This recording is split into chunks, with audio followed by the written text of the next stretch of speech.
টানা ২ ম্যাচ হেরে বিশ্বকাপ থেকে লাল সবুজদের বিদায় প্রায় নিশ্চিত। সুপার 8-এর শেষ ম্যাচে আফগানিস্তানের সাথে কেমন করবে বাংলাদেশ?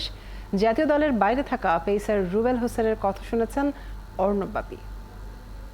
আসলে টি-20তে প্রত্যেকটা টিমই আপনার হচ্ছে স্ট্রং টিম, আর এখানে ছোট করে দেখার কারো কোনো সুযোগই নেই। কারণ টি-20তে আমি বলেছি যে আপনার খুবই শর্ট টাইম 20 ওভারের খেলা থাকে।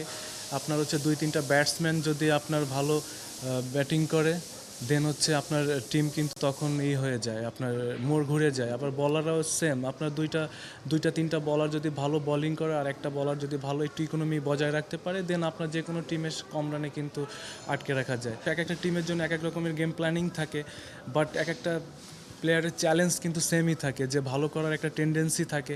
এটা খুবই ইম্পর্ট্যান্ট। তো আমার কাছে মনে হয় যে অবশ্যই আমাদের ক্রিকেটাররা এখন সবাই অনেক ম্যাচিউর, সবাই লং টাইম ধরে ক্রিকেট খেলছে, হাতে গোনা কয়েকজন ক্রিকেটার আছে, সবাই এক্সপিরিয়েন্স।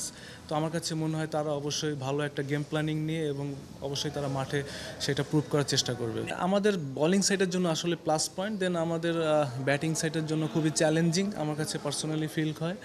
দেন আমাদের ভালো ব্যাটিং করতে হবে এবং দায়িত্ব নিয়ে ব্যাটিং করতে হবে। বোলিং লাইন আপটা নিয়ে আমি প্রচণ্ড পরিমাণে কনফিডেন্ট এবং আমি আশা করি যে আমরা যে কোনো টিমের সাথে ইনশাল্লাহ আমাদের বোলিং লাইন আপটা যে কোনো টিমকে কম রানে আটকে রাখার সেই অ্যাবিলিটি আমাদের আছে। এটা হতেই পারে, ক্রিকেট টি-20 ম্যাচ, টি-20 ফরম্যাটে আপনার হচ্ছে খুবই টাইম শর্ট থাকে, যারা কম ভুল করে তারাই আসলে দিন শেষে তাদের ম্যাচটাই আসলে বের করে নিয়ে যায়। তো আমার কাছে মনে হয় যেটা চলে গেছে সেটা চলে গেছে। নেক্সট ম্যাচটা আমাদের জন্য খুবই ইম্পর্ট্যান্ট একটা ম্যাচ। তো ইনশাল্লাহ নেক্সট ম্যাচটা যেন আমরা ভালো করতে পারি, আমি পার্সোনালি সবার জন্য সেই দোয়াই করি।